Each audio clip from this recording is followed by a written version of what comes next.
Hi అండి. ఈరోజు bachelors కోసం సింపుల్ స్టైల్‌లో ప్రాన్స్ బిర్యానీ ఎలా చేయాలో చూసేద్దాం. చాలా తొందరగా కుక్ అయిపోతుంది. అండ్ టేస్ట్ కూడా చాలా బావుంటుంది. దీనికోసం ముందుగా పచ్చిరొయ్యలు, పసుపు, ఉప్పు, ఆయిల్ వేసుకొని ఇట్లా కుక్ చేసుకొని సైడ్‌న పెట్టుకోవాలి. నెక్స్ట్ ఒక పాన్‌లో ఆయిల్ వేసుకొని కొన్ని రా మసాలాలు వేసుకోవాలి. అవి కొంచెం ఫ్లేవర్ వచ్చిన తర్వాత అందులో ఆనియన్స్, పచ్చిమిరపకాయలు వేసుకొని అవి మంచి కలర్ వచ్చే వరకు ఫ్రై చేసుకోవాలి. తర్వాత అందులో ఒక 2 టమాటాలు, అల్లం వెల్లుల్లి పేస్ట్, మనం ఆల్రెడీ కుక్ చేసుకున్న పచ్చి రొయ్యలు, ధనియా పౌడర్, గరం మసాలా పౌడర్, వీటితో పాటు ఒక 2 స్పూన్లు పెరుగు కూడా వేసుకుని అల్లం వెల్లుల్లి మసాలా మొత్తం పచ్చివాసన పోయే వరకు కుక్ చేసుకోవాలి.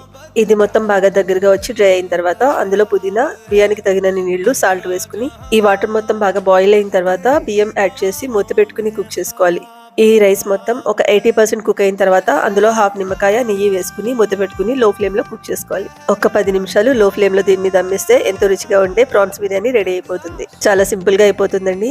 టేస్ట్ అయితే చాలా బాగుంటుంది. వీడియో నచ్చితే తప్పకుండా లైక్ చేయండి. ఇలాంటి మరిన్ని వీడియోస్ కోసం షమిలాస్ కిచెన్ ని ఫాలో చేయండి.